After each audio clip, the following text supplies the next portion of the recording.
Thomas Borès, ça Salut. va? Ouais, ça va très bien. Bon, vous allez comme chaque semaine nous éclairer sur les sorties à ne pas manquer. Et cette semaine, eh bien, il y a un film à ne pas manquer. Vous l'avez vu hier soir.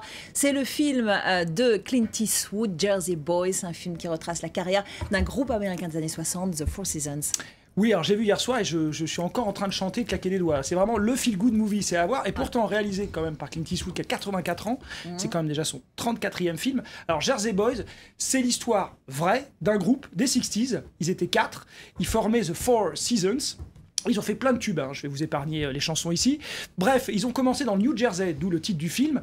Ils fricotaient un petit peu avec la mafia. C'est la mafia d'ailleurs qui les a aidés. Ils étaient plus proches, on va dire, du style de Sinatra, genre crooner, plutôt que des Beatles qui avaient le vent en poupe actuellement. Enfin, à ce moment-là, plutôt.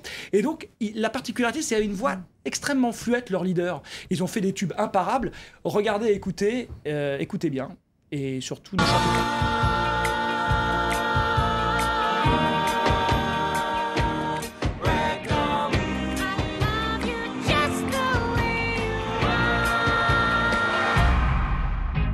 You want to hear the real story? I'm the one you want to talk to, Tommy DeVito. Wasn't for me, we all would have wound up with a bullet in our head. Friends like that, you should change your name to Sinatra. I'm gonna be as big as Sinatra. I would love to introduce you to a new discovery of mine, Frankie Valli. Dream of wild ski. I heard them all, but I never heard a voice like Frankie Valli. You want me to produce your songs? Find a name and a sound, and then we can make something happen. Bon, vous êtes ressortis en chantant et en dansant, j'imagine que c'était bien? Oui, c'est bien. C'est-à-dire qu'on se disait, encore une comédie musicale, une histoire vraie, il y a toutes les figures imposées du genre, c'est-à-dire l'ascension, la jeunesse du groupe, hein, ensuite l'ascension, puis voilà, la chute, les problèmes familiaux, tout ça. Il y a toutes ces figures imposées, mais comme c'est réalisé par Eastwood, eh ben c'est bien, c'est-à-dire que c'est toujours très droit, il ne essaie pas d'en faire trop, et puis surtout, il laisse les chansons exister réellement. Et quand on sort de là, effectivement, ils ont fait plein de tubes, on les a un peu écoutés là. Vraiment, voilà, c'est vraiment le feel-good movie. Et justement, on va écouter Clint Eastwood, qui va nous raconter justement qu'est-ce qui lui a plu dans cette histoire.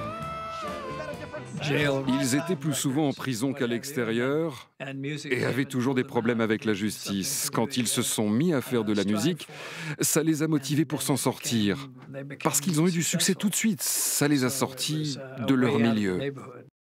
Il a toujours eu un rapport privilégié à la musique. Oui, et surtout là, alors en fait, l'histoire, en 2 mots, c'est quoi? Il devait faire un remake d'une étoile aînée avec Beyoncé. Beyoncé est tombée enceinte, donc du coup le projet a capoté, et c'est là où on lui a mis entre les doigts, il est tombé sur le scénario de Jersey Boys, c'est pour ça qu'il l'a fait. Alors oui, bien sûr, Eastwood a un rapport avec la musique. Il a fait Bird en 88, sur la vie du jazzman Parker. Il a fait aussi Honky Tonk Man, un film un peu obscur, mais que j'aime bien, de 82, où il jouait lui-même une espèce de chanteur country. Là, on voit les images un petit peu à la ramasse, avec son fils Kyle Eastwood, qui est devenu musicien aujourd'hui, qui a arrêté la comédie.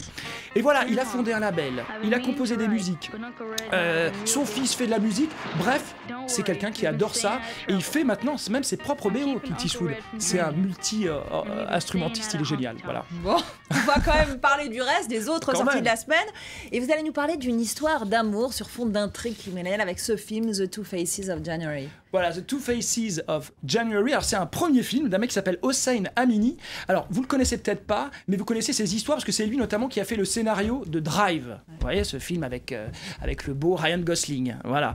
Et alors, eh ben, c'est une intrigue qui se passe toujours dans les années 60. Hein, c'est un thème, puisque Eastwood aussi. Avec Viggo Mortensen, Kirsten Dunst, un couple riche qui part à Athènes en vacances et ils vont tomber sur un guide et ça va finalement tomber vers l'histoire criminelle. C'est pas un hasard. Pourquoi? Parce que c'est adapté d'un roman de Patricia Highsmith. Et Patricia Highsmith, elle est connue pour avoir inspiré beaucoup le cinéma, notamment Hitchcock, avec A Stranger in a Train, c'était L'inconnu du Nord Express, Claude Chabrol, mais surtout plus connu chez nous, Plein Soleil de René Clément, avec le beau Alain Delon, qui était au fait de sa beauté, avec notamment Marie Laforêt, voilà, on voit les beaux yeux de Marie Laforêt, Maurice René, et une histoire de d'usurpation d'identité qui avait bénéficié d'un remake avec Jude Law, Gwyneth Paltrow, Matt Damon, le talentueux Monsieur Ripley. Voilà, bon, on va pas se quitter quand même, Thomas, sans parler cinéma français. Il y a un film cette semaine, ça s'appelle Le fil d'Ariane, attendu ou inattendu? Alors, attendu, Pourquoi? Parce que c'est de Robert Guédiguian. Robert Guédiguian, Marie-Jo et ses deux amours, Marius et Jeannette. Ça se passe toujours à Marseille.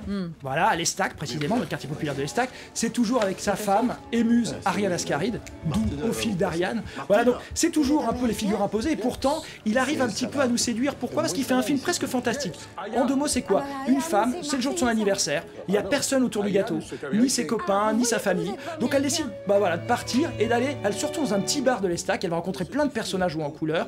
Et en fait, c'est vécu comme un fantasme. Et pour vous dire, il y a une tortue qui parle dans le film. Ah. Voilà. Allez, on regarde à quoi ça ressemble. Bon, vous allez où? Vers les ports, là. Je sais pas comment ça s'appelle. Eh ben putain, on est bien barré.